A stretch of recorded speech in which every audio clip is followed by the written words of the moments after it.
Hi guys, welcome back to my channel. In today's video I'm going to be showing you how to make egusi soup using the frying method. You can as well use this procedure I'm about to show you to prepare egusi soup for a party. So if you're interested, keep watching. So here I've got 3 cups of egusi seeds, and I've got some goat meat. I've cleaned and washed the goat meat. You can use any meat of your choice. It doesn't have to be goat meat. Here I've got 4 smoked catfish. You can use stockfish if that's what you want. And here we have 3 fresh tomatoes, 2 scotch bonnet pepper, 1 bell pepper and 2 onions. Here I've got 3 tablespoons of crayfish. And here I've got 1 tablespoon of Oziza seeds. This adds a very nice taste to the egusi. If you have it, add it. I've got some seasoning cubes and some meat seasoning, some salt, palm oil, and I will be using ONUGBU for my vegetable. If you want, you can use spinach, but for a party egusi soup you need ONUGBU, that's bitter leaf. So we are going to add the washed meat into a pot and add 1 sliced onion. I sliced 1 onion out of the 2 I showed you earlier. Now I'm adding the meat seasoning.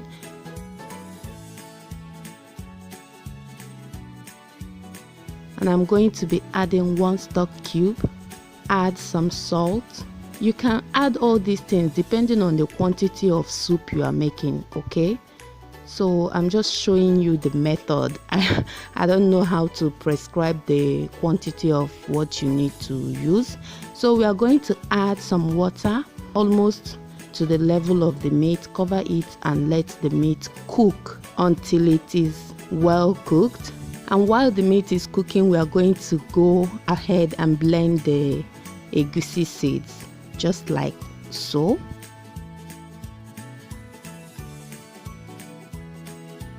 So after blending it, this is what it should look like. Very smooth. It should be very smooth, okay? Now we are going to use the same blender to blend the crayfish and the Oziza seeds. Make sure you blend it till it is smooth as well.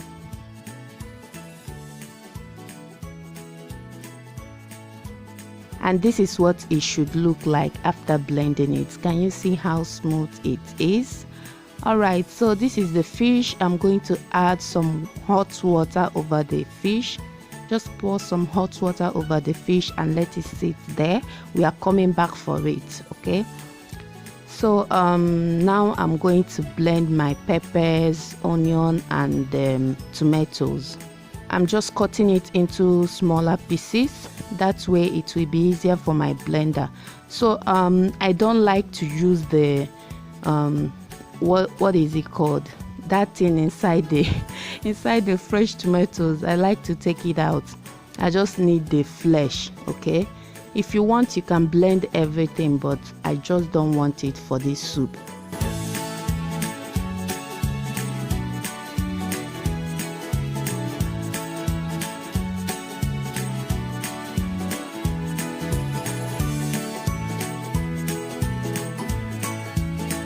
So I'm going to slice this half of the onion into thin pieces like so. And here is our peppers, onion and tomatoes. We are going to blend that and set that aside, but make sure you don't add water to it. Now this is the blended egusi. I just added the sliced onion into it and I'm just going to be mixing it together with the egusi. Add water bit by bit. Just keep adding water bit by bit and mixing it up. I'm going to show you the consistency you should be aiming at. Alright, after mixing it, this is exactly the consistency you should be going for, not watery at all. It is very thick but not too thick either. So I just added some palm oil into the pot, just enough oil to fry the egusi, okay? and then I added the blended peppers, onion and fresh tomatoes. We are going to fry this until it is dry.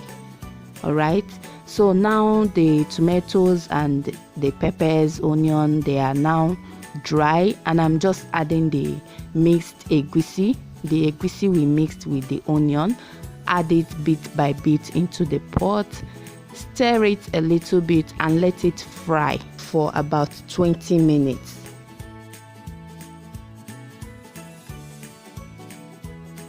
So while that is frying, we are going to clean our fish. While you are on this, please don't forget the pot on fire. Make sure you keep stirring the egusi. Keep an eye on it. If not, it will burn, because egusi burns so easily and very fast, so make sure you keep an eye on it. So you are going to clean the fish just the way I'm doing it here.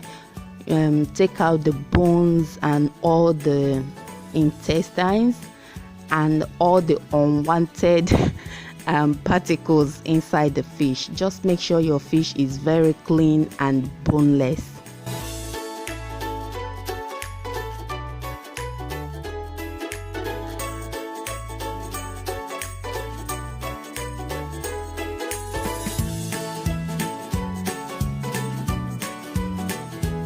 So this is what we are going to be throwing away: the bones, the stick and the intestines from the fish. All right, back to the pot. I'm still stirring and frying. As you can see now, the egusi has sucked up all the oil, and that is a good sign that the egusi has fried really well. Can you see how separate they are now? It is no more liquidy, just like when I added it earlier. So once you see that your egusi has developed crumbles like this, then you know that it is properly fried. So after frying the egusi, I added the meat along with the stock. Now I'm going to add the onugbu. If you are using spinach, do not add it at this point. I'm adding the onugbu because I want it to cook. I'm using dried onugbu. I soaked it in water for some hours and washed it properly. If you have a very bitter onugbu, then you might want to cook it before you add it into the pot. Just cook it separately for about 5 to 10 minutes. Wash it properly to get rid of the bitterness.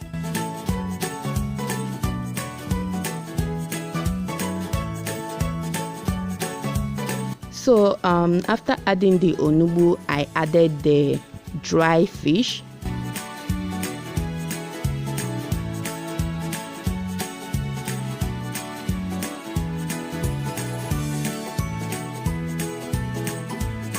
Add the blended crayfish and the Oziza seeds. Mix everything together.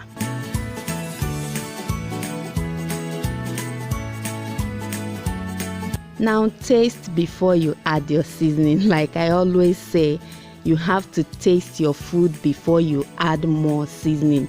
Why I tasted it is because I used some seasoning while I was cooking the meat, so I need to be very sure before I add more. Okay, so I later added extra 2 knorr cubes and some salt. Now I'm just adding water bit by bit. I don't want the soup to be watery, and you can add water depending on how you want the consistency of the soup to be. If you want it to be very light, you can add more water.